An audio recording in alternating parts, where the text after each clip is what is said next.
Sir ನಮ್ಮಲ್ಲಿ Amingad white ಅಥವಾ ಎಳಗ ಟಗರ್ಗೆ 10 ರಿಂದ 12,000 13,000 ಮಾರು ಸರ್. ಡಾರ್ಪರ್ ಸರ್ ಡಾರ್ಪರ್ ಅದು ನಾನು ರೇಟ್ ಹೇಳಕ್ಕೆ ನಿಮ್ಗೆ ಆಶ್ಚರ್ಯ ಆಗುತ್ತೆ. ನೀವು ಕೇಳಿದ್ರೆ 35 ರಿಂದ 40,000 ರೂಪಾಯಿ ಸರ್. ಸರ್ 2 ತಿಂಗಳ ಮರಿಗೆ 3 ರಿಂದ 4 ತಿಂಗಳ ಮರಿ ಸರ್. ಸರ್ ಹೌದೌದು. ಇದಕ್ಕೆ ಹಾಕಿದ್ವಿ ಅಂತಂದ್ರೆ ಅವು ನಾವು ಮನುಷ್ಯರು ಹೆಂಗ ಸಾಂಬಾರ್ ಕುಡಿತಾರ ಅಷ್ಟು ರುಚಿಕಟ್ಟಾಗಿ ಬೆಳಗ್ಗೆನ ಕುಡಿತೇವೆ ಸರ್. ಸರ್ ಇವುಗಳನ್ನೆಲ್ಲ ಗೋಲ್ದೆ ಅಂತ ಹೇಳ್ತೀವಿ ನಾವು. ಇವಕ್ಕೆ ಈ ಗೋಲ್ದೆ ಕ್ಲೀನ್ ಮಾಡ್ಕೊಂಡು ಇದಕ್ಕೆ ಬೆಳಗಿನ ಜಾವದಲ್ಲಿ ಸರ್ ಬೆಳಗ್ಗೆ 6:30ಗೆ ಇವಕ್ಕೆ ಮೊದಲ ನೆಲ್ ತೌಡು ಮತ್ತು ಶೇಂಗಾ ಹಿಂಡಿ ಮಿಶ್ರಣ ಇವುಗಳನ್ನ ಎರಡು ನೆನೆಸಿರ್ತೀವಿ. ಬೆಳಗ್ಗೆ ಗಂಜಿ ಕೊಡ್ತೀವಿ. ಅದನ್ನ ಸಾಮಾನ್ಯವಾಗಿ ನೀವು ನೋಡುವಾಗ ನೀವು ಹೊರಗಿನ ತಾಪಮಾನಕ್ಕೂ ಇಲ್ಲಿ ನೋಡಿರಪ್ಪ ಅಂತಂದ್ರ ಸುಮಾರು 5 ರಿಂದ 6 ಡಿಗ್ರಿ ತಾಪಮಾನ ಇಲ್ಲಿ ಕಡಿಮೆ ಆಗುತ್ತೆ. ಸುಮಾರು 4 ರಿಂದ 5 ಡಿಗ್ರಿ ಟೆಂಪರೇಚರ್ ಇಲ್ಲಿ ಕಡಿಮೆ ಆಗುತ್ತೆ ಸರ್. ಇನ್ನೊಂದು ಏನಂತಂದ್ರೆ ಈ ಕುರಿ ಸಾಕಾಣಿಕೆಯಲ್ಲಿ ಈ ಹಿಕ್ಕೆಗಳು ಅಂತ ಏನು ಪಿಚಿಕೆ ಅಂತ ಹೇಳ್ತಾರಲ್ಲ, ಇದರಿಂದ ಕೂಡ ಸುಮಾರು ಈಗ ನಾನು ಲಾಸ್ಟ್ ಟೈಮ್ ಈಗ ಒಂದು 2-3 ದಿನದಿಂದ ಮಾರಿದ್ದೆ. ನಾನು ಪ್ರತಿ ಕೆಜಿಗೆ 5 ರಿಂದ 6 ರೂಪಾಯಿ ನಾನು ಮಾರ್ತೇನೆ. ಪ್ರತಿ ಕೆಜಿಗೆ 5 ರಿಂದ 6 ರೂಪಾಯಿ ಕೊಡ್ತೇನೆ. ನಾನು ಪ್ಯಾಕ್ ಮಾಡಿ ಕಳಿಸಿದ್ರೆ 7 ರೂಪಾಯಿ ಸರ್. ನೀವೇ ಪ್ಯಾಕ್ ಮಾಡಿ ಕಳಿಸಿದ್ರೆ 7 ರೂಪಾಯಿ ಪರ್ ಕೆಜಿ. ಸ್ವತಃ ಅವರ ಬಂದು ರೈತರು ಹೋಯ್ತಾರ ಅಂತಂದ್ರೆ 5 ರೂಪಾಯಿ ಕೆಜಿ ನಾನು ಇಲ್ಲಿ ಕೊಡ್ತೇನೆ. ಘನ ಸರ್ಕಾರ ಈಗ ಏನು ಈ ಕುರಿ ಸಾಕಾಣಿಕೆ ಮಾಡೋರಿಗೆ ಅಥವಾ ರೈತರಿಗೆ ಅನುಕೂಲ ಕಲ್ಪಿಸ್ಬೇಕು ಅನ್ನುವಂಥ ಉದ್ದೇಶ ಇಟ್ಕೊಂಡು, ಸಪೋಸ್ ಏನಂತಂದ್ರೆ ಅಕಾಲಿಕ ಮರಣದಿಂದ ಕುರಿ ಅಥವಾ ಟಗರು ಸತ್ತೋಯ್ತಂದ್ರೆ ಅಥವಾ ಮರಿಗಳು ಸತ್ತೋತಂದ್ರೆ, ಮರಿ 3 ತಿಂಗಳ ಮೇಲ್ಪಟ್ಟು ಮರಿ ಸತ್ತೋತಂದ್ರೆ 3,000 ರೂಪಾಯಿ ಸಹಾಯಧನ. ಮತ್ತೆ 3 ತಿಂಗಳ ಮೇಲಿರ್ತಕ್ಕಂಥ ಕುರಿ ಅಥವಾ ಟಗರುಗಳು ಸತ್ತೋಯ್ತಂತಂದ್ರೆ ಅದಕ್ಕೆ 5,000 ರೂಪಾಯಿ ಸಹಾಯಧನ ಸರ್ಕಾರ ಕೊಡುತ್ತೆ ಸರ್. ಆದಾಯ ಪ್ರತಿ 3 ತಿಂಗಳಿಗೊಮ್ಮೆ ಬರ್ತಾರೆ ಸರ್. ಕೆಜಿ ಲೆಕ್ಕ ಕೊಡ್ತೀವಿ. ಹೌದೌದು. ಯಾರಾದ್ರೂ ಆರ್ಡರ್ ಮಾಡಿದ್ರಂತ ನಾವು ಪ್ಯಾಕ್ ಮಾಡಿ ಅವ್ರಿಗೆ ಕಳಿಸ್ತೀವಿ ಸರ್. ಕಳಿಸ್ತೀವಿ. ಅದನ್ನ ಇನ್ನೊಂದು ಏನಂತಂದ್ರೆ ಇದ್ರೊಳಗನ ಈಗ ಮೌಲ್ಯವರ್ಧನೆ ಮಾಡೋದು ಕೂಡ ನಾವು ಸ್ಟಾರ್ಟ್ ಮಾಡ್ಕೊಂಡಿವಿ ಸರ್. ಮೌಲ್ಯವರ್ಧನೆ ಅಂತಂದ್ರೆ ಈ ಕುರಿ ಹಿಕ್ಕೆಗಳನ್ನ ಒಂದ್ ಕಡೆ ಸಂಗ್ರಹಿಸಿಕೊಂಡು ಸರ್, ಇದನ್ನ ಸಂಗ್ರಹಿಸಿಕೊಂಡು ಇದಕ್ಕ ಜೀವಾಮೃತ ಮತ್ತು ಗೋಕೃಪಾಮೃತ ಇದ್ರ ಮೇಲೆ ನಿಯಮಿತವಾಗಿ ಒಂದು ನೆರಳಿನ ಕೆಳಗಡೆ ಒಂದು ಮರದ ಕೆಳಗೋ ಅಥವಾ ಒಂದು ಹೊದಿಕೆ ಕೆಳಗಡೆ ಹಾಕಿದ್ರಂತಂದ್ರ ಅದಕ್ಕೆ ನಿಯಮಿತವಾಗಿ ಜೀವಾಮೃತ ಮತ್ತು ಗೋಕೃಪಾಮೃತ ಹಾಕ್ತಿದ್ದು ಅಂತಂದ್ರ ಅದು ಎರೆಹುಳುಗಳು ತಾವೇ ಉತ್ಪತ್ತಿಯಾಗಿ ಅವುಗಳಿಂದ ಏನಂತಂದ್ರೆ ಇನ್ನೂ ಮೌಲ್ಯವರ್ಧನೆಗೊಳ್ಳಿರ್ತಕ್ಕಂಥ ಎರೆಹುಳು ಗೊಬ್ಬರ ಸಿಗುತ್ತೆ ಸರ್. ನೀವು ಮಾರುಕಟ್ಟೆ ದರ 12 ರೂಪಾಯಿ ಕೆಜಿಗೆ ನೀವು ನಿಮ್ಮಿಂದ ಖರೀದಿ ಮಾಡ್ತಾರೆ. ಆಮೇಲೆ ನಮ್ಮ ಅಮೀನ್ಗಡ ಎಳಗ ನಾರಿಸ್ಕೊಳ್ಳಕ್ಕೆ ಬರುವಂತ ಕಾಯಿಲೆಗಳು ರೋಗ ಬೇದಿ ಕಾಣಿಸ್ಕೊಳ್ಳೋದು ಸರ್. ಅದಕ್ಕೆ ನಾವು ET ಇಂಜೆಕ್ಷನ್ ಕೊಟ್ಟು ಆ ಥರ ಕಾಯಿಲೆ ಬರ್ಲಾರ್ದಂಗೆ ನಾವು ನೋಡ್ಕೊಂತೀವಿ ಸರ್. ಅವಕ್ಕ ಈ ಮುಂಗಾರು ತತಿಯಲ್ಲಿ ಸಾಮಾನ್ಯವಾಗಿ ಹೊರಗೆ ಗ್ರೇಜಿಂಗ್ ಮಾಡುವಂತ ಕುರಿಗಳಿಗೆ ಈ ತರದ್ದು ಅತಿಸಾರ ಬೇದಿ ಕಾಣಿಸ್ಕೊಂಡು ಅವು ಏನಂತ ಬೇದಿ ಮಾಡ್ಕೊಂಡು ಸತ್ತು ಹೋಗುವಂತ ಸಂದರ್ಭ ಮಾರ್ಟಾಲಿಟಿ ಆಗುತ್ತೆ. ಅದನ್ನ ತಪ್ಪಿಸ್ಬೇಕು ಅನ್ನುವಂತ ಉದ್ದೇಶ ಇಟ್ಕೊಂಡು ಅದಕ್ಕೆ ಸರ್ಕಾರದಿಂದ ಸಾಕಷ್ಟು ಲಸಿಕೆಗಳನ್ನ ಅಭಿವೃದ್ಧಿ ಪಡಿಸ್ಯಾರ ಸರ್. ET ಅಂತೇಳಿ ET ಇಂಜೆಕ್ಷನ್ ನಾವು ಸುಮಾರು ಜೂನ್ ತಿಂಗಳಲ್ಲಿ ET ಕೊಡ್ತೀವಿ. ಅದರ ನಂತರ ಕಾಲ್ಬ್ಯಾನಿ ಮತ್ತು ಬಾಯ್ಬ್ಯಾನಿ ಅಂತ ಕಾಯಿಲೆ ಬರ್ತಾವ. ಅದನ್ನು ತಡೆಗಟ್ಟಲಿಕ್ಕೆ BT ಅಂತ ಲಸಿಕೆ ಕೊಡ್ತೀವಿ. ಇದನ್ನ ಪ್ರತಿ ವರ್ಷ ET ಮತ್ತು BT ನ ವರ್ಷದಲ್ಲಿ 2 ಸಲ ಕೊಡ್ಬೇಕು ಲಸಿಕೆನ. ET ಮತ್ತು BT ನ ಸುಮಾರು ಜೂನ್ ನಲ್ಲಿ ಮತ್ತು ಅಕ್ಟೋಬರ್ ನಂತರ ಒಂದು ಡೋಸ್ ಅನ್ನು ಕೊಡ್ಬೇಕು. 2 ವರ್ಷ ಕೊಡ್ಬೇಕು ಅದನ್ನ 2 ಡೋಸ್ ಅನ್ನ. ಮತ್ತೆ HS PPR ಅಂತ ಹೇಳಿ ಅದು ಕೂಡ ಏನಂತಂದ್ರ ಶ್ವಾಸಕೋಶಕ್ಕೆ ಬರ್ತಕ್ಕಂಥ ಕಾಯಿಲೆಗಳು ಅದು ಬಂದು ಕೂಡ ಅವಕ್ಕೆ ಏನಂದ್ರೆ ಕೆಮ್ಮತ್ತಿ ಆ ಥರ ಉಸಿರಾಟ ಸಮಸ್ಯೆ ಆಗಿ ಸತ್ತೋಕೋ ಕುರಿಗಳು ಮತ್ತು ಟಗರುಗಳು. ಅದನ್ನ ತಡೆಗಟ್ಟಲಿಕ್ಕೆ HS ಮತ್ತು PPR ಕೂಡ ಲಸಿಕೆಯನ್ನು ಹಾಕಿಸಿದೆ ಅಂತಂದ್ರೆ ಈ ತರದ್ದು ಒಟ್ಟು 4 ಸಾಮಾನ್ಯವಾಗಿ ಈ ತರ ಲಸಿಕೆಯನ್ನು ಕಂಪಲ್ಸರಿ ಕೊಡಿಸ್ಬೇಕು ಕುರಿ ಮತ್ತು ಆಡು ಸಾಕಾಣಿಕೆ ಮಾಡೋರು. ಅದ್ರ ಜೊತೆಗೆ ಇನ್ನೊಂದು ಏನಂತಂದ್ರ ಸಿಫಾಕ್ಸ್ ಅಂತ ಒಂದು ಕಾಯಿಲೆ ಬರುತ್ತೆ. ಅಂದ್ರ ಮೈಲಿ ರೋಗ ಬಂದು ಕುರಿಗಳು ಸಾಯುವಂತ ಸಂದರ್ಭಗಳಿರ್ತಾವೆ. ನಮ್ಮ ಇಂಡಿಯಾ ಮತ್ತು ಕರ್ನಾಟಕದಲ್ಲಿ ಈ ಸಿಫಾಕ್ಸ್ ಎರಾಡಿಕೇಶನ್ ಆಗೈತೆ ಅಂತ ಹೇಳ್ತಾರೆ ವೈದ್ಯರೆಲ್ಲ, ಪಶು ವೈದ್ಯರು. ಆ ಕಾರಣದಿಂದ ನಾವು ಇಲ್ಲಿವರೆಗೂ ಸಿಫಾಕ್ಸ್ ಲಸಿಕೆಯನ್ನು ಕೊಡಿಸಿಲ್ಲ. ಇಲ್ಲ ಸರ್, ಅದನ್ನೇನು ಕೊಡಿಸಿಲ್ಲ ಸರ್. ನೀವು ಇಲ್ಲಿವರೆಗೆ ಹೇಳಿದ್ರೆ ಎಲ್ಲಾ ಇಂಜೆಕ್ಷನ್ ಪ್ರತಿ ಇಯರ್ ಒಂದ್ಸಲ ಈ ಕಂಪಲ್ಸರಿ ಕೊಡಿಸಬೇಕು ಸರ್. ಕೊಡಿಸ್ಲಿಕ್ಕಂತಂದ್ರೆ ಮಾರ್ಟಾಲಿಟಿ ಬರ್ತಾ ನೀವು ಕುರಿ ಸಾಕಾಣಿಕೆ ಮಾಡಿದವರಿಗೆ ತುಂಬಾ ಲಾಸ್ ಆಗುತ್ತದೆ ಕುರಿ ಸತ್ತೋಗ್ಬಿಟ್ರ. ಅದ್ರ ಜೊತೆ ಸರ್ಕಾರ ಕೂಡ ಏನಂತಂದ್ರ ಘನ ಸರ್ಕಾರ ಈಗ ಏನು ಈ ಕುರಿ ಸಾಕಾಣಿಕೆ ಮಾಡೋರಿಗೆ ಅಥವಾ ರೈತರಿಗೆ ಅನುಕೂಲ ಕಲ್ಪಿಸ್ಬೇಕು ಅನ್ನುವಂಥ ಉದ್ದೇಶ ಇಟ್ಕೊಂಡು, ಸಪೋಸ್ ಏನಂತಂದ್ರೆ ಅಕಾಲಿಕ ಮರಣದಿಂದ ಕುರಿ ಅಥವಾ ಟಗರು ಸತ್ತೋಯ್ತಂದ್ರ ಅಥವಾ ಮರಿಗಳು ಸತ್ತೋತಂದ್ರ, ಮರಿ 3 ತಿಂಗಳ ಮೇಲ್ಪಟ್ಟು ಮರಿ ಸತ್ತೋತಂದ್ರ 3,000 ರೂಪಾಯಿ ಸಹಾಯಧನ. ಮತ್ತೆ 3 ತಿಂಗಳ ಮೇಲಿರ್ತಕ್ಕಂಥ ಕುರಿ ಅಥವಾ ಟಗರುಗಳು ಸತ್ತೋಯ್ತಂತಂದ್ರೆ ಅದಕ್ಕೆ 5,000 ರೂಪಾಯಿ ಸಹಾಯಧನ ಸರ್ಕಾರ ಕೊಡುತ್ತೆ ಸರ್. ನೇರವಾಗಿ ಸರ್ಕಾರ ಅದ್ರದ್ದು ಫೋಟೋನ ಪೋಸ್ಟ್ ಮಾರ್ಟಮ್ ರಿಪೋರ್ಟ್ ಹಚ್ಚಿ ಅದನ್ನ ಪಶುಸಂಗೋಪನಾ ಇಲಾಖೆ ನಾವು ಸಬ್ಮಿಟ್ ಮಾಡಿದ್ರ ಅಂತಂದ್ರೆ ಅವರ ರೈತರ ಅಕೌಂಟಿಗೆ ನೇರವಾಗಿ ದುಡ್ಡು ಬಂದು ಜಮಾ ಆಗುತ್ತೆ ಸರ್. ಸರ್ ನೀವು ಅವಾಗಲೇ ಹೇಳಿದ್ರಿ ಈ ಸೆಡ್ ಅನ್ನು ನಾವು ಅತಿ ಕಾಸ್ಟ್ಲಿ ಮಾಡೋದು ಕಡಿಮೆ ವೆಚ್ಚದಲ್ಲಿ. ಸಾಮಾನ್ಯವಾಗಿ ನೀವು ನೋಡುವಾಗ ನೀವು ಹೊರಗಿನ ತಾಪಮಾನಕ್ಕೂ ಇಲ್ಲಿ ನೋಡಿರಪ್ಪ ಅಂತಂದ್ರ ಸುಮಾರು 5 ರಿಂದ 6 ಡಿಗ್ರಿ ತಾಪಮಾನ ಇಲ್ಲಿ ಕಡಿಮೆ ಆಗುತ್ತೆ ಸರ್. ಯಾವ ಉದ್ದೇಶಕ್ಕೆ ಅಂತಂದ್ರೆ ಇಲ್ಲೇ ಬಿದಿರಿನ ತಟ್ಟಿಗಳನ್ನ ಹಾಕಿವಿ ಇದಕ್ಕೆಲ್ಲ ಮೇಲ್ ಹೊದಿಕೆ ಆಗಿ ಸರ್ ಬಿದಿರಿನ ತಟ್ಟೆ ಅದ್ರ ಮೇಲೆ ತಗಡುಗಳನ್ನ ಹಾಕಿವಿ. ಕಾರಣ ಏನಂತಂದ್ರ ತಾಪಮಾನ ಹಿಡಿದಿಡ್ಲಿ ಅಂತೇಳಿ. ಇದು ಬಿದಿರಿನ ತಟ್ಟೆ ಏನಾಗುತ್ತೆ ಅಂತಂದ್ರ ಸೂರ್ಯನ ಪ್ರಖರತೆಯನ್ನು ಕಡಿಮೆಗೊಳಿಸಿ ಬಿಸಿಲಿನ ತಾಪಮಾನ ಕಡಿಮೆ ಮಾಡುತ್ತೆ. ಇಲ್ಲಿ ಕುರಿಗಳಿಗೆ ಎಲ್ಲಾ ಪಶುಗಳಿಗೂ ಕೂಡ ಏನಂತಂದ್ರ ಹೊರಗಿನ ತಾಪಮಾನಕ್ಕಿಂತ ಆರಾಮಾಗಿರ್ತಾವು. ನೋಡ್ಬೋದು ಇಲ್ಲಿ ಅವು ಎಷ್ಟು ಆನಂದದಿಂದ ಮಲ್ಕೊಂಡು ಹೊರಗಿನ ಬಿಸಿಲಿಗೂ ಇಲ್ಲಿಗೂ ನೋಡಿದ್ರ ಸುಮಾರು 4 ರಿಂದ 5 ಡಿಗ್ರಿ ಟೆಂಪರೇಚರ್ ಇಲ್ಲಿ ಕಡಿಮೆ ಆಗುತ್ತೆ ಸರ್. ಇನ್ನೊಂದು ಏನಂತಂದ್ರೆ ಈ ಕುರಿ ಸಾಕಾಣಿಕೆಯಲ್ಲಿ ಈ ಹಿಕ್ಕೆಗಳು ಅಂತ ಏನು ಪಿಚಿಕೆ ಅಂತ ಹೇಳ್ತಾರಲ್ಲ, ಇದರಿಂದ ಕೂಡ ಸುಮಾರು ಈಗ ನಾನು ಲಾಸ್ಟ್ ಟೈಮ್ ಈಗ ಒಂದು 2-3 ದಿನದಿಂದ ಮಾರಿದ್ದೆ ನಾನು. ಪ್ರತಿ ಕೆಜಿಗೆ 5 ರಿಂದ 6 ರೂಪಾಯಿ ನಾನು ಮಾರ್ತೇನೆ. ಪ್ರತಿ ಕೆಜಿಗೆ 5 ರಿಂದ 6 ರೂಪಾಯಿ ಕೊಡ್ತೇನೆ ನಾನು ಪ್ಯಾಕ್ ಮಾಡಿ ಕಳಿಸಿದ್ರೆ 7 ರೂಪಾಯಿ ಸರ್. ನೀವೇ ಪ್ಯಾಕ್ ಮಾಡಿ ಕಳಿಸಿದ್ರೆ 7 ರೂಪಾಯಿ ಪರ್ ಕೆಜಿ. ಸ್ವತಃ ಅವರೇ ಬಂದು ರೈತರು ಹೋಯ್ತಾರ ಅಂತಂದ್ರೆ 5 ರೂಪಾಯಿ ಕೆಜಿ ನಾನು ಇಲ್ಲಿ ಕೊಡ್ತೇನೆ. ಇದರಿಂದ ಸುಮಾರು ಏನಂತಂದ್ರೆ ನಮ್ಗೆ ಸುಮಾರು 60 ರಿಂದ 70 ಸಾವಿರ ರೂಪಾಯಿ ಆದಾಯ ಪ್ರತಿ 3 ತಿಂಗಳಿಗೊಮ್ಮೆ ಬರ್ತಾರೆ ಸರ್. ಕೆಜಿ ಲೆಕ್ಕ ಕೊಡ್ತೀವಿ. ಹೌದೌದು. ಯಾರಾದ್ರೂ ಆರ್ಡರ್ ಮಾಡಿದ್ರಂತ ನಾವು ಪ್ಯಾಕ್ ಮಾಡಿ ಅವ್ರಿಗೆ ಕಳಿಸ್ತೀವಿ ಸರ್. ಕಳಿಸ್ತೀವಿ. ಅದನ್ನ ಇನ್ನೊಂದು ಏನಂತಂದ್ರೆ ಇದ್ರೊಳಗನ ಈಗ ಮೌಲ್ಯವರ್ಧನೆ ಮಾಡೋದು ಕೂಡ ನಾವು ಸ್ಟಾರ್ಟ್ ಮಾಡ್ಕೊಂಡಿ ಸರ್. ಮೌಲ್ಯವರ್ಧನೆ ಅಂತಂದ್ರೆ ಈ ಕುರಿ ಹಿಕ್ಕೆಗಳನ್ನ ಒಂದ್ ಕಡೆ ಸಂಗ್ರಹಿಸಿಕೊಂಡು ಸರ್, ಇದನ್ನ ಸಂಗ್ರಹಿಸಿಕೊಂಡು ಇದಕ್ಕ ಜೀವಾಮೃತ ಮತ್ತು ಗೋಕೃಪಾಮೃತ ಇದ್ರ ಮೇಲೆ ನಿಯಮಿತವಾಗಿ ಒಂದ್ ನೆರಳಿನ ಕೆಳಗಡೆ ಒಂದು ಮರದ ಕೆಳಗೋ ಅಥವಾ ಒಂದು ಹೊದಿಕೆ ಕೆಳಗಡೆ ಹಾಕಿದ್ರ ಅಂತಂದ್ರ ಅದಕ್ಕೆ ನಿಯಮಿತವಾಗಿ ಜೀವಾಮೃತ ಮತ್ತು ಗೋಕೃಪಾಮೃತ ಹಾಕ್ತಿದ್ದು ಅಂತಂದ್ರ ಅದು ಹುಳುಗಳು ತಾವೇ ಉತ್ಪತ್ತಿಯಾಗಿ ಅವುಗಳಿಂದ ಏನಂತಂದ್ರೆ ಇನ್ನೂ ಮೌಲ್ಯವರ್ಧನೆಗೊಳ್ಳಿರ್ತಕ್ಕಂಥ ಎರೆಹುಳು ಗೊಬ್ಬರ ಸಿಗುತ್ತೆ ಸರ್. ನೀವು ಮಾರುಕಟ್ಟೆ ದರ 12 ರೂಪಾಯಿ ಕೆಜಿಗೆ ನೀವು ನಿಮ್ಮಿಂದ ಖರೀದಿ ಮಾಡ್ತಾರೆ. ಇದನ್ನ ಇನ್ನೂ ಮೌಲ್ಯವರ್ಧನೆ ನಾನು 7 ರೂಪಾಯಿ ಕೊಡ್ತೀನಲ್ಲ, ಡಬಲ್ ಆಗ್ಬಿಡ್ತಾರೆ ಆಟೋಮೆಟಿಕ್ ಆಗಿ. ಹಿಂಗ ಏನಂತಂದ್ರೆ ರೈತರು ಕೇವಲ ಏನಂತಂದ್ರೆ ತಮ್ಮ ಸೀಮಿತ ಪರಿಜ್ಞಾನದಾಗ ಬದುಕೋದಕ್ಕಿಂತ ಯಾವುದೇ ವಸ್ತುಗಳಾಗಿರಲಿ, ನಾವು ಸೊಪ್ಪು ತರಕಾರಿ ಇರ್ಬೋದು, ಹಣ್ಣುಗಳನ್ನಿರ್ಬೋದು, ನಾವು ಅದಕ್ಕೇನು ಹೆಂಗೀಗ ಮಲ್ಟಿ ನ್ಯಾಷನಲ್ ಕಂಪ್ನಿಗಳು ತಮ್ಮ ಉತ್ಪನ್ನಗಳನ್ನು ಬ್ರ್ಯಾಂಡ್ ಮಾಡಿ ಅದಕ್ಕೆ ಎಷ್ಟು ಜಾಹೀರಾತುಗಳನ್ನು ಕೊಟ್ಟು ಅದನ್ನು ಮೌಲ್ಯವರ್ಧನೆಗೊಳಿಸಿ ಮಾರ್ತಾರೋ ಹಂಗೆ ನಾವು ರೈತರು ಕೂಡ ಏನಂತ ಕಾಲಮಾನಕ್ಕೆ ತಕ್ಕಂಗೆ ಇವನ್ನ ಮೌಲ್ಯವರ್ಧನೆಗೊಳಿಸಿ ಮಾರಿದ್ವಪ್ಪ ಅಂತಂದ್ರೆ ಅದಕ್ಕೆ ಇನ್ನೂ ಹೆಚ್ಚಿನ ಮೌಲ್ಯ ಸಿಗುತ್ತಾ ಮತ್ತು ನಾವು ಕೈ ಸುಟ್ಕೊಳ್ಳುವಂಥ ಪ್ರಮೇಯಗಳು ಬರೋದಿಲ್ಲ ಮತ್ತು ನಾವು ನೆಮ್ಮದಿಯಿಂದ ಕೂಡ ಬದುಕಬಹುದು. ಸರ್, ಡಾರ್ಫರ್ ಆಯ್ತು, ಆಮೇಲೆ ನಾರಿ ಸುವರ್ಣ ಅಥವಾ ಅಮೀನ್ಗಡ ಈ ಫುಡ್ ಸರ್ ಬರೇ ಇದೇ ಫುಡ್ ಕೊಡ್ತಿರೋ? ಇಲ್ಲ ಸರ್, ಈಗ ಬರೇ ಕೇವಲ ಇದೇನಂತ ಜೋಳದ ಮೇವು ಮತ್ತು ಈ ಕಡಲೆ ಹೊಟ್ಟು ಮತ್ತೆ ತೊಗರಿ ಹೊಟ್ಟು ಇವುಗಳನ್ನ ಮಾತ್ರ ನಡೆಯೋದಿಲ್ಲ. ಅದ್ರ ಜೊತೆಗೆ ನಾವು ಮೆಕ್ಕೆಜೋಳ ಬೆಳಗಿನ ಜಾವದಲ್ಲಿ ಸರ್, ಬೆಳಗ್ಗೆ ನಮ್ದು ಚಟುವಟಿಕೆ ಇಲ್ಲಿ 6 ಗಂಟೆಗೆ ಸ್ಟಾರ್ಟ್ ಆಗುತ್ತೆ ಸರ್. ಇವುಗಳನ್ನೆಲ್ಲ ಗೋಲ್ದೆ ಅಂತ ಹೇಳ್ತೀವಿ ನಾವು. ಇವಕ್ಕೆ ಈ ಗೋಲ್ದೆ ಕ್ಲೀನ್ ಮಾಡ್ಕೊಂಡು ಇದಕ್ಕೆ ಬೆಳಗಿನ ಜಾವದಲ್ಲಿ ಸರ್ ಬೆಳಗ್ಗೆ 6:30ಗೆ ಇವಕ್ಕೆ ಮೊದಲ ನೆಲ್ ತೌಡು ಮತ್ತು ಶೇಂಗಾ ಹಿಂಡಿ ಮಿಶ್ರಣ ಇವುಗಳನ್ನ 2 ನೆನೆಸಿರ್ತೀವಿ. ಬೆಳಗ್ಗೆ ಗಂಜಿ ಕೊಡ್ತೀವಿ. ಅದನ್ನ ಬೆಳಗ್ಗೆ ಗಂಜಿ ಆದ ತಕ್ಷಣ ಅದಕ್ಕೆ ಆಮೇಲೆ ನಾವು ಈ ಗಂಜಿ ಅಂತಂದ್ರ ಈ ಸಾಮಾನ್ಯವಾಗಿ ಇದು ನೆಲ್ ತೌಡು ಇರುತ್ತಲ್ಲ ಸರ್, ನೆಲ್ ತೌಡು ಇನ್ನೂ ಅದನ್ನ ಬಹಳ ಅದರಿಂದ ಎಲ್ಲಾ ಅಂಶ ತಕೊಂಡ್ಮೇಲೆ ಅದು ರಾ ಆಗಿ ಉಳಿದಿರ್ತದೆ. ತೌಡು ಅಂತ ಹೇಳ್ತೀವಿ ನಾವು, ನೆಲ್ ತೌಡು, ಭತ್ತದ ತೌಡು. ಅದು ಆ ಭತ್ತದ ತೌಡಿಗೆ ಶೇಂಗಾ ಹಿಂಡಿ ಮಿಶ್ರಣ ಮಾಡ್ತೀವಿ. ಅದನ್ನ ನೆನೆಸಿಟ್ಟಿರ್ತೀವಿ ರಾತ್ರಿನ. ಬೆಳಿಗ್ಗೆ ಎದ್ದ ತಕ್ಷಣ ಅದು ದ್ರಾವಣ ಆಗಿರ್ತದೆ. ಆ ದ್ರಾವಣನ ಈ ಗೋಲ್ದಿಗೆ ಹಾಕೊಂಡ್ಬಿಡ್ತೀವಿ ಸರ್. ಇದಕ್ಕೆ ಹಾಕಿದ್ವಿ ಅಂತಂದ್ರೆ ಅವು ನಾವು ಮನುಷ್ಯರು ಹೆಂಗ ಸಾಂಬಾರು ಕುಡಿತಾರ ಅಷ್ಟು ರುಚಿಕಟ್ಟಾಗಿ ಬೆಳಗ್ಗೆನ ಕುಡಿತಾವ ಸರ್. ಬೆಳಗ್ಗೆ ಹೊಟ್ಟೆ ತುಂಬ ಗಂಜಿ ಕುಡಿದು ಬಿಡ್ತಾವ. ಗಂಜಿನ ಹೊಟ್ಟೆ ತುಂಬ ಕುಡಿದು ಬಿಡ್ತಾವ. ಅದ್ರ ಶೇಂಗಾ ಹಿಂಡಿ ಉಪ್ಪು ಹಾಕಿರ್ತಾವ, ರುಚಿಕಟ್ಟಾಗಿರ್ತದೆ ಸರ್. ಎಷ್ಟು ಕೆಜಿ ಮಾಡ್ತೀರಿ? ಏನಿಲ್ಲ ಸರ್, ಒಂದು 25 ಕೆಜಿ ಆದ್ರೆ ಇಟ್ಟು 350 ಕುರಿಗಳಿಗೂ ಸಾಕಾಗುತ್ತೆ ಸರ್. 350 ಕುರಿಗಳಿಗೆ ಅದು ಭಾಳ ದ್ರಾವಣ ತರ ಮಾಡೋದು ಸರ್. ಅದನ್ನ ನೀರನ್ನು ಜಾಸ್ತಿ ಕುಡಿತಾವ. ಆ ಟೈಮ್ ನೀರು ಕುಡಿತಾವ. ನೀರಿನ ಕೊರತೆ ಇಲ್ಲ ಸರ್. ಅವಕ್ಕೆ ನೀರು ಎಲ್ಲಿ ಬೇಕು ಅಲ್ಲಿ ಸಿಗುವಂಗ ಅವೈಲೇಬಲ್ ನೀರು ಕುಡ್ದಂಗೂ ಆಗುತ್ತಾ. ಅದ್ರ ಜೊತೆ ಫ್ಯಾಟ್ ಆ್ಯಡ್ ಆಗುತ್ತಾ ಮತ್ತು ಕಾರ್ಬೋಹೈಡ್ರೇಟ್ ಸಿಗುತ್ತೆ ಅವಕ್ಕೆ. ಮುಖ್ಯವಾಗಿ ಪಶುಗಳಿಗಿರ್ಬೋದು, ಮನುಷ್ಯರಿಗೆ 5 ಪ್ರಮುಖ ಅಂಶಗಳು ಬೇಕು ಆಹಾರದೊಳಗೆ. ಒಂದು carbohydrates, protein, fat lipids, vitamins ಮತ್ತು ಮಿನರಲ್ಸ್ ಮತ್ತು ಫೈಬರ್ ಡೈಟ್. ಇಷ್ಟು ನಾವು 6 ಪ್ರಮುಖವಾಗಿ ಹೇಳ್ತೀವಿ. ನೀರು, ಇವು 7 ಆಹಾರದ ಘಟಕಗಳು ಬೇಕು, ಮನುಷ್ಯರಿಗೆ ಆಗಿರ್ಬೋದು, ಪ್ರಾಣಿಗಳಾಗಿರ್ಬೋದು. ಇವುಗಳನ್ನು ಸಮತೋಲನ ನಾವು TMR ಅಂತೇಳಿ, ಟೋಟಲ್ ಮಿಕ್ಸ್ ರೇಷನ್ ಅಂತ ಹೇಳ್ತಾರೆ. ಟೋಟಲ್ ಮಿಕ್ಸ್ ರೇಷನ್ ಅಂತೇಳಿ ಅಂದ್ರೆ carbohydrates, protein, fat, lipids, vitamin, minerals ಮತ್ತು ಫೈಬರ್ ಡೈಟು, ವಾಟರ್ ಇವನ್ನ ಕೊಡಬೇಕು. 6-7 ಆಹಾರದ ಘಟಕಗಳನ್ನ ಇವನ್ನ ನಾವು ಸಮ್ಮಿಶ್ರಣ ಮಾಡಿ ಆ ಪ್ರಮಾಣದೊಳಗೆ ಸಿಗುವಂಗೆ ಮಾಡ್ತೀವಿ ಸರ್.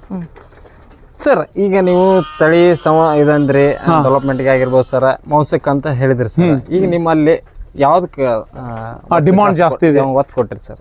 ನಾವು ಎಲ್ಲವನ್ನೂ ಮಾಡ್ತೀವಿ ಸರ್, ಒಂದೇ ಅಂತಿಲ್ಲ. ನಾವು 4 ಜಾತಿಗೆ ನಾವು ಪ್ರಿಪರೇಷನ್ ಕೊಟ್ಟಿವಿ. ಈಗ ನಮಗೆ ಏನಂತಂದ್ರೆ ಈ ವೇಟ್ ಗೇನ್ ಸಂಬಂಧಪಟ್ಟಂತೆ ನಾವು ನೋಡೋದಾತಪ್ಪ ಅಂತಂದ್ರೆ ನಾವು ಉಸ್ಮಾನಾಬಾದಿ ಸ್ಥಳೀಯ ಆಡುಗಳನ್ನು ಸಾಕಾಣಿಕೆ ಮಾಡಿ ಮೇಕೆಗಳನ್ನು. ಆ ಮೇಕೆ ಮರಿ ತೂಕ ಎಷ್ಟಿರುತ್ತೆ ಅಂದ್ರೆ ಸುಮಾರು 1 kg ಕಡಿಮೆ ಬರುತ್ತೆ. ಆ ಕಾರಣದಿಂದ ನಾವು ನೆಕ್ಸ್ಟ್ ಶಿಫ್ಟ್ ಆಗ್ಬೇಕಂತ ಮಾಡಿದ್ವಿ ಬೀಟೆಲ್ಲು ಅಥವಾ ಸೋಜತ್. ಇವುಗಳಲ್ಲಿ ಏನಂತಂದ್ರೆ ಮರಿ ತೂಕ ಜಾಸ್ತಿ ಇರುತ್ತೆ. ಅದು ಏನಂತಂದ್ರೆ ಇದನ್ನ ಸಾಕು ಬದಲಾಗಿ ಆಹಾರನ ಅವುಗಳಿಗೆ ಕೊಟ್ರ ಬೀಟೆಲ್ನಿಂದ ಹೆಚ್ಚು ಆದಾಯ ಬರುತ್ತಂತ ನಾವು ಕೇಳಿಪಟ್ಟಿನಿ. ಬಟ್ ಅವ್ನು ಶಿಫ್ಟ್ ಆಗ್ಬೇಕಂತನೂ ನಾವು ಮಾಡಿದ್ವಿ ಸರ್, ಪ್ಲಾನ್ ಮಾಡಿದ್ವಿ ಸರ್. ಈಗ ನಾರಾಯಣ ಸುವರ್ಣ ಡಾರ್ಫರ್ ಆಗಿರ್ಬೋದು, ಆಮೇಲೆ ನಮ್ಮ ಎಳಗಾರಿ, ಇದರಿಂದ ನಮ್ಗೆ ಬೆಲೆನಾ ಏನು ಕುರಿ ಬೆಲೆ? ಟಗರಿಗೆ ತುಂಬಾ ಬೇಡಿಕೆ ಇದೆ ಸರ್. ನಮ್ಮಲ್ಲಿ ಟಗರನ್ನ ಅಷ್ಟು ಪ್ರಮಾಣದ ನಮ್ಗೆ ಪ್ರೊವೈಡ್ ಮಾಡಕ್ ಆಗೋದಿಲ್ಲ. ಬಟ್ ತುಂಬಾ ಬೇಡಿಕೆ ಇದೆ ಅವಕ್ಕೆ. ಒಂದು ಏನೋ 1 ತಿಂಗಳದ್ದು 2 ತಿಂಗಳು 3 ತಿಂಗಳು ಮರಿ ಸುಮಾರು ಸರ್. ನಮ್ಮಲ್ಲಿ ಅಮ್ಮಿನಗಡ ವೈಟ್ ಅಥವಾ ಎಳಗ ಟಗರ್ಗೆ 10 ರಿಂದ 12,000 13,000 ಮಾರ್ತಾರೆ ಡಾರ್ಪರ್ ಸರ್. ಡಾರ್ಪರ್ ಅದು ನಾನು ರೇಟ್ ಹೇಳಕ್ ನಿಮ್ಗೆ ಆಶ್ಚರ್ಯ ಆಗುತ್ತೆ. ನೀವು ಕೇಳಿದ್ರೆ 35 ರಿಂದ 40,000 ರೂಪಾಯಿ ಸರ್. ಸರ್ 2 ತಿಂಗಳ ಮರಿ, 3 ರಿಂದ 4 ತಿಂಗಳ ಮರಿ ಸರ್. ಹೌದು. ಬೇರೆ ನಮ್ಮೆಲ್ಲ ಸ್ನೇಹಿತರು ಪ್ಯೂರ್ ಬ್ರೀಡಿಗೆ 1,80,000 ಕೊಡ್ತಾರೆ. 1,80,000 ಒಂದು ಮರಿಗೆ ಸರ್. ನಾವು ನಮ್ಮ ಸ್ಥಳೀಯ ರೈತರಿಗೆ ಕೂಡ ಇದು ತಳಿ ಸಂವರ್ಧನೆಗೆ ಅನುಕೂಲ ಆಗಲಿ ಅನ್ನೋ ಉದ್ದೇಶಕ್ಕಾಗಿ ನಾವು ಎಷ್ಟು ಜನರೇಷನ್ ಕೊಡೋಕತ್ತಿರೋ ಕಾರಣದಿಂದ ಕಡಿಮೆ ಬೆಲೆಗೆ ಇದನ್ನ ಮಾರಾಟ ಮಾಡೋದು ಸರ್. ನಾರಿ ಸುವರ್ಣ ಸರ್, ನಾರಿ ಸುವರ್ಣನು ಅದು 20-25,000 ಸರ್. 25,000 4-5 ತಿಂಗಳ ಮರಿ ಸರ್. ಸರ್ ಹಂಗಂದ್ರೆ ಬೆಸ್ಟ್ ಈಗ ಡಾರ್ಪರ್ ನಾರಿ ಸುವರ್ಣ ಯಾವ್ದಾದ್ರು ಏನಂತಂದ್ರೆ ಮುತುವರ್ಜಿ ಬೇಕು ಸರ್, ಭಾಳ ಕಾಳಜಿ ಬೇಕು. ನಾವು ಕಾಳಜಿ ಮಾಡದೇ ಇದ್ರೆ ಯಾವುದೇ ಕೂಡ ಯಾವ ಚಟುವಟಿಕೆ ಕೂಡ ಸರಿ ಮಾಡಕ್ ಆಗೋದಿಲ್ಲ. ನಮ್ಮ ಹೆಚ್ಚು ನಿಗಾವಣೆ ಬೇಕು. ಕಾಯಿಲೆ ಪೀಡಿತ ಆದಾಗ ಸುಮಾರು ನಮ್ಮ ಹೊಲಗಳೇನಂತಂದ್ರೆ ಈಗಾಗಲೇ ನಮ್ಮ ತಂದೆಯವ್ರನ್ನ ಸಂದರ್ಶನ ಮಾಡಿದಾಗ ಇವು ಜೌಳು ಭೂಮಿ, ಪುಂಡಿ ಪಲ್ಯಕ್ಕೆ ಮುಚ್ಚಾಗೋದಿಲ್ಲ ಇಂಥ ಹೊಲದಾಗ ಅಂತ ಹೇಳ್ತಿದ್ರು ಅವಾಗ. ಬಟ್ ನಮ್ಮಲ್ಲಿ ಸಾಯಿಲ್ ಕಾರ್ಬನ್ ಅವೆಲ್ಲ ತುಂಬಾ ಕಡಿಮೆ ಇರತಕ್ಕಂಥ ಸಂದರ್ಭದಲ್ಲಿ ನಾವು ಸುಮಾರು ಏನಂತಂದ್ರೆ ಅವುಗಳನ್ನ ಸುಭಾಷ್ ಪಾಳೇಕರ್ ಅವ್ರ ನೈಸರ್ಗಿಕ ಕೃಷಿ ಪದ್ಧತಿಗಳನ್ನು ಮತ್ತು ಪುಕಾವಕನ್ನು ಯಾವುದು ಒಂದು ಹುಲ್ಲಿನ ಕ್ರಾಂತಿ ಅನ್ನುವಂಥ ಕಾನ್ಸೆಪ್ಟ್ಗಳನ್ನು ನಾವು ಏನಂತ ಅಧ್ಯಯನ ಮಾಡಿ ಇವತ್ತು ನೈಸರ್ಗಿಕ ಕೃಷಿಯನ್ನು ನಾವು ಅಳವಡಿಸ್ಕೊಂಡ ಮೇಲೆ ಸುಮಾರು ನಾವು 3 ಎಕರೆಗೆ ಸುಮಾರು 12 ರಿಂದ 15 ಲಕ್ಷ ದ್ರಾಕ್ಷಿಯನ್ನು ಬೆಳೆದಿವಿ. ನಾವು ಬೆಳಗ್ಗೆ ಗಂಜಿ ಕೊಡ್ತೀವಿ. 2ನೇ ಹಂತದೊಳಗೆ ಏನಂತಂದ್ರೆ ಮಿಶ್ರ ದಾಣದ್ದು ಫುಡ್ ಕೊಡ್ತೀವಿ ಸರ್. ನಮ್ಮಲ್ಲೇ ಬಾಗಲಕೋಟೆಯಿಂದ ಒಂದು ಮೆಕ್ಕೆಜೋಳದ್ದು ಹಸ್ಕ್ ಅಂತ ಬರ್ತಾರೆ, ಆ ಬೀರ್ ವೇಸ್ಟ್ ಅಂತ ಹೇಳ್ತಾರೆ. ಆ ವೇಸ್ಟ್ ಅನ್ನು ಅದು 10 ರೂಪಾಯಿ kg ಸಿಗುತ್ತೆ ಸರ್. ಅದನ್ನ ಕೊಡ್ತೀವಿ. ಅದ್ರ ಜೊತೆಗೆ ಸ್ವಲ್ಪ ಮಿಶ್ರ ಧಾನ್ಯದ ಹಿಟ್ಟು ಮತ್ತೆ ಹತ್ತಿ ಕಾಳು ನೇರವಾಗಿ 1.5 kg ಅಷ್ಟು ಎಲ್ಲ 350 ಕುರಿಗಳಿಗೆ 1.5 kg ಅಷ್ಟು ಅದನ್ನೆಲ್ಲ ಮಿಶ್ರಣ ಮಾಡಿ ಅದನ್ನ ಬೆಳಗ್ಗೆ ಕೊಡ್ತೀವಿ. ಅದರ ಜೊತೆಗೆ ಪ್ರತಿ ಟಗರಿಗೆ ಮತ್ತು ಕುರಿಗಳಿಗೆ 3 ml ನಂಗ ನಾವು ಮಲ್ಟಿವಿಟಾಮಿನ್ಸ್ ಅನ್ನ ಕ್ಯಾಲ್ಸಿಯಂ ಅನ್ನು ಕೊಡ್ತೀವಿ. ನಾವು ಇದು ನಿಯಮಿತವಾಗಿ ಕೊಡ್ತೀವಿ ಸರ್. ಮತ್ತು ಮಿನರಲ್ ಮಿಕ್ಸರ್ ಇದು 3 ml ಕಂಪಲ್ಸರಿ ಸರ್ ಪ್ರತಿದಿನ ಸರ್. ಇದು ಬೇಲಿ ಮೆಂತೆ ಅಂತೇಳಿ ಸರ್. ಇದು ಸಾಮಾನ್ಯವಾಗಿ ಏನಂತಂದ್ರೆ ಆಡು ಕುರಿ ಮತ್ತು ಪಶುಗಳಿಗೆ ಮತ್ತು ಕೋಳಿಗಳಿಗೆ ಪ್ರಮುಖವಾದ ಆಹಾರ ಸರ್. ಇದು ಸಾಮಾನ್ಯವಾಗಿ ಇದ್ರೊಳಗೆ ಪ್ರೋಟೀನ್ ಅಂಶ ಜಾಸ್ತಿ ಇರೋ ಕಾರಣದಿಂದ ಅವುಗಳ ದೇಹದ ಮೇಂಟೆನೆನ್ಸ್ ಅಂದ್ರೆ ಬೆಳವಣಿಗೆಗೆ ತುಂಬಾ ಹೆಲ್ಪ್ ಆಗುತ್ತೆ ಮತ್ತೆ ಅಷ್ಟೇ ಇಷ್ಟಪಟ್ಟು ತಿಂತಕ್ಕಂಥದ್ದು. ಇದ್ರ ಪ್ರತಿ ಕಡ್ಡಿಯನ್ನು ಕೂಡ ಅಷ್ಟು ರುಚಿಪಟ್ಟು ತಿಂತಾವ್ ಸರ್. ಇದನ್ನ ನಾವು ಏನ್ ಮಾಡಿ ಸರ್ 2 ಬೆಳೆ ಮಿಶ್ರಣ ಮಾಡಿ ಹಾಕಿವಿ ನಾವು. ಒಂದು ಇದು ರೆಡ್ ನೇಪಿಯರ್ ಸರ್. ಇದು ಆಸ್ಟ್ರೇಲಿಯಾದ ವೆರೈಟಿ ಅಂತ ಹೇಳ್ತಾರೆ. ಇದ್ರೊಳಗೆ 15% ಪ್ರೋಟೀನ್ ಅಂಶ ಐತೆ ಅಂತ ಹೇಳ್ತಾರೆ. ಇದು ಮೆಕ್ಕೆಜೋಳ ಮತ್ತು ಕಬ್ಬುಗಳನ್ನ ಮಿಶ್ರಣ ತಳಿ ಇದು ರೆಡ್ ನೇಪಿಯರ್. ಇದರಲ್ಲಿ ಪ್ರೋಟೀನ್ ಐತಿ, ಕಾರ್ಬೋಹೈಡ್ರೇಟ್ಸ್ ಐತಿ. ಹಿಂಗಾಗಿ ಆಹಾರದ 2 ಪ್ರಮುಖ ಘಟಕಗಳು ಇದರಿಂದ ಸಿಗೋದ್ರಿಂದ ನಮ್ಮ ಕುರಿಗಳಿಗೆ ಹೊರಗಿಂದ ಕೊಂಡ್ಕೊಳ್ತಕ್ಕಂಥ ಮೇವಿನಕ್ಕಿಂತ ಇದು ಕೂಡ ಒಂದು ಪ್ರಮುಖವಾದ ಆಹಾರ ಸರ್. ಇದು ನಾವು ಇಲ್ಲೇ ಸಿಗುತ್ತೆ. ಜೊತೆಗೆ ಅದ್ರ ಜೊತೆಗೆ ಇಲ್ಲಿ ಏನಂತಂದ್ರೆ ಯಾವುದಿದು ಬೇಲಿ ಮೆಂತೆಯಲ್ಲಿ ಇರೋದ್ರಿಂದ ಇವುಗಳನ್ನ 2 ಎಟ್ ಎ ಟೈಮ್ ಕೋದ್ ಹಾಕಿಬಿಡ್ತೀವಿ ಸರ್. ಹಾಕಿ ಚಾಪ್ ಕಟ್ರ್ ಐತೆ ನಮ್ದು. ಆ ಚಾಪ್ ಕಟ್ರ್ ಮೂಲಕ ಚಾಪ್ ಮಾಡಿ ಎಲ್ಲ ಕುರಿಗಳಿಗೆ ಮತ್ತು ದನಗಳಿಗೆ ಇದನ್ನ ಆಹಾರ ಕೊಡ್ತೀವಿ ಸರ್. ಎಷ್ಟು ಟೈಮ್ ಕೊಡ್ತೀವಿ? ಒಂದೇ ಟೈಮ್ ಸರ್. ಇದು ಒಂದು ಟೈಮ್ ಬೆಳಗಿನ ಜಾವ ಒಂದು ಇದನ್ನ ಒಮ್ಮೆ ಹಾಕ್ತೀವಿ ಸರ್. ಇದನ್ನ 2 ಸೇರಿ ಹೌದು. ಒಟ್ಟ 3 ಥರದ ಹೊಟ್ಟು ಕೊಡ್ತೀವಿ ಸರ್ ನಾವು. ಅಂದ್ರೆ ಒಂದು ಹಸಿ ಮೇವು, 2ನೇದಂತಂದ್ರೆ ಡ್ರೈ ಫಾಡರ್ ಅಂತಂದ್ರೆ ಜೋಳ ಮತ್ತೆ ಕಡ್ಲೆ ಹೊಟ್ಟು, ತೊಗರಿ ಹೊಟ್ಟು ಸರ್, ಜೋಳದ ಗುಣಿ. ಇವುಗಳನ್ನ ನಾವು 4 ಹಂತದೊಳಗೆ ವಿಭಾಗಿಸ್ಕೊಂಡು ಕೊಡ್ತೀವಿ ಸರ್. ಪ್ರಮುಖವಾಗಿ ಇದು ನಾವು ಏನಂತಂದ್ರೆ ಇದನ್ನ ಮಾರಾಟಕ್ಕಾಗಿನೂ ಕೊಡ್ತೀವಿ ಸರ್ ನಾವು ಎರಡು ಕಡ್ಡಿ ಎಲ್ಲ ನಾವು ಇದು ಯಾರಾದ್ರೂ ಸಪೋಸ್ ಏನಂತ ಬೇಕಂತ ನಮಗೆ ಕಾಲ್ ಮಾಡಿದ್ರೆ ಆರ್ಡರ್ ಕೊಟ್ರಪ್ಪ ಅಂತ ನಾವು ಪ್ರತಿ ಒಂದು ತುಂಡಿಗೆ ಅಂದ್ರೆ ಒಂದು ಗೇಣಿಗೆ ಒಂದು ಇದು ಗಿಣ್ಣು ಅಂತ ಹೇಳ್ತಾರೆ ಸರ್. ಆ ಗಿಣ್ಣಿಗೆ ₹2 ಸರ್. ಅದು ₹2 ಟ್ರಾನ್ಸ್ಪೋರ್ಟೇಶನ್ ಅವ್ರದೇ, ಯಾರು ತರಿಸ್ಕೊಂತಾರ ಅವ್ರಿಗೆ ಕೊಡ್ಬೇಕು ಸರ್. ಇದು ಬೇಲಿ ಮೆಂತೆನ ಸಿಗುತ್ತೆ? ಬೇಲಿ ಮೆಂತೆ ಬೀಜಾನು ಕೊಡ್ತೀವಿ ಸರ್. ಅದು ತುಂಬಾ ಕಾಸ್ಟ್ಲಿ ಐತೆ ಸರ್. ₹1500 ಒಂದು ಕೆಜಿ ಸರ್. ಕೆಜಿ ಅದು ಇವನ್ನ ₹2 ಕೊಡ್ತೀವಿ ಸರ್ ನಾವು. ಯಾವುದು ರೆಡ್ ನೇಪಿಯರ್ ಗೆಣ್ಣುಗಳನ್ನ ಸರ್. ಸರ್ ಅವನ್ನ ಮತ್ತು ನಮ್ಮಲ್ಲಿ ಗ್ರೀನ್ ನೇಪಿಯರ್ ಐತೆ ಸರ್, ಸೂಪರ್ ನೇಪಿಯರ್. ಅದನ್ನು ಕೂಡ ನಾವು ಏನಂತಂದ್ರೆ ಒಂದು ಟೈಮ್ ಫುಡ್ ಆಗಿ ಎರಡು ಮಿಶ್ರಣ ಮಾಡಿ 3 ಮಿಶ್ರಣ ಮಾಡಿ ಚಾಪ್ ಕಟರ್ ಮಾಡಿ ಕೊಡ್ತೀವಿ ಸರ್. ಹಾಂ ಸರ್. ಸರ್ ಇದು ಸರ್ ಕುರಿಗಳಿಗೆ ಬೇಕಾಗುವಂಥ ಒಣ ಮೇವು ಮತ್ತು ಒಣ ಹೊಟ್ಟುಗಳ ಬಗ್ಗೆ ಸ್ವಲ್ಪ ನಾ ಪರಿಚಯ ಮಾಡಿಕೊಡ್ತೀನಿ. ಪ್ರಮುಖವಾಗಿ ಕಾರ್ಬೋಹೈಡ್ರೇಟ್ಸ್ ಬೇಕು ಅಂತ ಹೇಳ್ತಾರೆ. ಸರ್ ಇದು ಜೋಳದ ಮೇವು ಮತ್ತು ರಾಗಿ ಮೇವು ಸಾಕಷ್ಟು ಐರನ್ ಮತ್ತು ಕಾರ್ಬೋಹೈಡ್ರೇಟ್ಸ್ ಹೊಂದೈತೆ ಸರ್. ಜೋಳದ ಮೇವು ಸಾಕಷ್ಟು ಶಕ್ತಿಯುತ ಇರತಕ್ಕಂಥ ಆಹಾರ. ಈಗ ಸಾಮಾನ್ಯವಾಗಿ ಸಿರಿಧಾನ್ಯಗಳಂದ ತಕ್ಷಣ ನಾವು ಏನು ಮಾಡ್ತೀವಿ, ರಾಗಿ ಮತ್ತು ಬರಗ, ನವಣಿ ಇವುಗಳನ್ನು ಹೇಳ್ತಾರೆ. ಆದ್ರೆ ಈ ಸರ್ಕಾರ ಏನಂತಂದ್ರೆ ಇವತ್ತು ಜೋಳನೂ ಕೂಡ ಸಿರಿಧಾನ್ಯಗಳು ಸೇರಿಸೈತೆ ಸರ್. ಯಾಕಂತಂದ್ರೆ ಜೋಳವನ್ನು ತಿಂದವನು ತೋಳದಂತ ಆಗುವನ ಅಂದ್ರೆ ಅಷ್ಟು ಸ್ಟ್ರಾಂಗ್ ಅಕ್ಕನಂತ, ಅಷ್ಟು ಗಟ್ಟಿರ್ತಕ್ಕಂಥ ಆಹಾರ. ಜೋಳದ ಮುದ್ದೆ ತಿಂದ್ಬಿಟ್ರಿ ಅಂತಂದ್ರೆ 2 ದಿನ ಹಸಿವಿನ ಆಗೋದಿಲ್ಲ ನಿಮ್ಗೆ, ಅಷ್ಟು ಸ್ಟ್ರಾಂಗ್ ಇರ್ತಕ್ಕಂಥ ಆಹಾರ. ಅದ್ರ ಮೇವು ಕೂಡ ಕುರಿ ಮತ್ತು ಪಶುಗಳಿಗೆ ಅಷ್ಟೇ ಶಕ್ತಿ ಕೊಡ್ತಕ್ಕಂಥ ಆಹಾರ ಪದಾರ್ಥ. ಆ ಕಾರಣದಿಂದ ನಮ್ಮಲ್ಲೇ ನಾವು ಬಯಲು ಸೀಮೆ ಆಗಿರೋದ್ರಿಂದ ನಾವು ಹಿಂಗಾರಿ ಬೆಳೆಯಾಗಿ ನಾವು ಬೆಳೆಜೋಳವನ್ನು ಬೆಳಿತೀವಿ. ಇದು ನಮ್ಗೆ ಸರಳವಾಗಿ ಲಭ್ಯ ಆಗ್ತಕ್ಕಂಥದ್ದು. ಇದು ಸುಮಾರು ನಮ್ಮ 350 ಕುರಿ, ಒಂದು 10 ದನಗಳಿಗೆ ಒಂದು 10 ಗಾಡಿ ಮೇವನ್ನು ನಾವು ಹೊರಗೆ ನಮ್ಮ ಹೊಲಗಳಿದ್ರು ಕೂಡ ನಾವು ಏನಂತಂದ್ರೆ ನಮ್ಗೆ ಮೇಂಟೈನ್ ಮಾಡಲಾರ್ದಕ್ಕೆ ನಾವು ಹೊಲಗಳನ್ನು ಲಾವಣಿ ಕೊಟ್ಟಿರೋದ್ರಿಂದ ಹೊರಗಿನ ರೈತರು ಬೆಳೆದಂಥ ರೈತರಿಂದ ಸುಮಾರು 7,000 ರಿಂದ 8,000 ಒಂದು ಗಾಡಿ ಹಂಗೆ ನಾವು ಒಂದು 10 ಗಾಡಿ ಮೇವನ್ನು ತೊಗೊಂಡು ಅದನ್ನು ಒಣಗಿಸಿ ಆಮೇಲೆ ಚಾಪ್ ಕಟ್ರಿಂದ ಪೌಡರ್ ಮಾಡಿ ಈ ತರ ಹೊಟ್ಟನ್ನು ಈ ತರ ಸಂಗ್ರಹಿಸ್ಕೊಂಡಿವಿ ಸರ್. ಇಲ್ಲ ಸರ್, ಬರೀ ಉಪ್ಪನ್ನು ಹಾಕಿರ್ತೀವಿ ಇದಕ್ಕೆ ರುಚಿ ಬರುವಂತ ಉದ್ದೇಶಕ್ಕಾಗಿ. ಉಪ್ಪಿನ ಪ್ಯಾಕೆಟ್ ಅಲ್ಲಿ ಮ್ಯಾಲ ಕಾಣಿಸ್ತದೆ ಸರ್ ನಿಮ್ಗೆ, ವಿಡಿಯೋ ಸಿಗುತ್ತೆ ಇಲ್ಲಿ.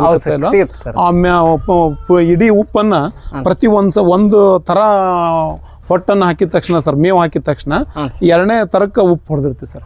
ಹಂಗತೆ ಉಪ್ಪು ಮತ್ತು ಹೊಟ್ಟನ್ನ ಒಂದ್ ಕಡೆ ಮೇವನ್ನ ಈ ತರ ಸಂಗ್ರಹಿಸಿ ಒಂದ್ ಕಡೆ ಸಂಗ್ರಹ ಮಾಡಿರ್ತಕ್ಕಂಥ ಸರ್. ಇದು 1 ವರ್ಷಕ್ಕಾಗುವಂತ ಮೇವು ಸರ್ ಇದು.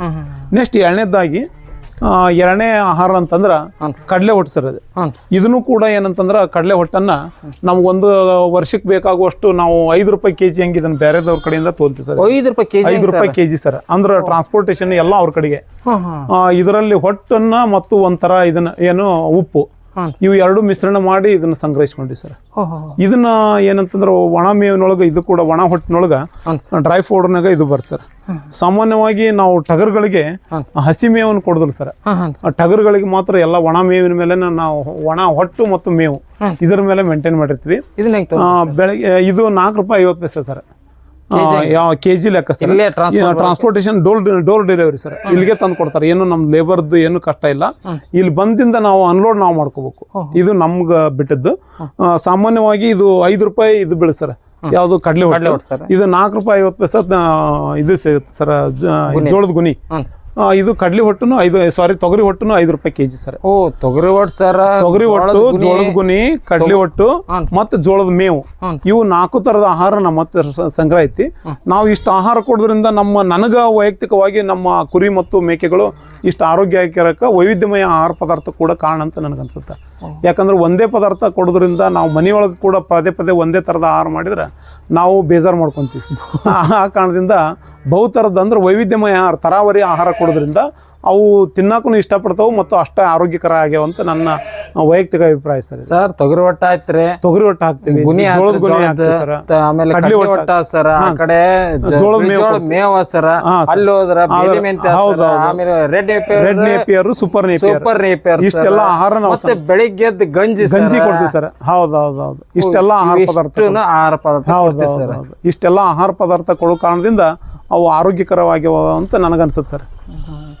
ನೋಡಿ ಸ್ನೇಹಿತರೆ, ಒಂದೇ ಅಷ್ಟೇ ಅಲ್ಲ, ಸುಮಾರು 4 ರಿಂದ 5 ಥರ ಇವತ್ತು ಅಂದ್ರೆ ಅವ್ರು ಸರ್ ಹೇಳಿದ್ರೆ ನಾವು ಒಂದೇ ತಿಂದ್ರೆ ನಾವು ಹೆಂಗೆ ಇದಾಗಲ್ಲ, ಅದಕ್ಕೆಲ್ಲ ವೆರೈಟಿ ಅವು ಕೊಟ್ಟರೆ ಮಾತ್ರ ವೈದ್ಯಮಯ ಎಲ್ಲ ಇತ್ತಂದ್ರೆ ಮಾತ್ರ ಅವು ಒಂದು ಆರೋಗ್ಯವಾಗಿ ಇರ್ತಾವೆ ಅಂತ ಹೇಳ್ತಾರೆ. ಇವರ ಈ ಮಾಹಿತಿ ಇಷ್ಟ ಆದ್ರೆ ಲೈಕ್ ಕೊಡಿ, ಕಾಮೆಂಟ್ ಮಾಡಿ, ಶೇರ್ ಮಾಡಿ. ಧನ್ಯವಾದಗಳು ಸರ್.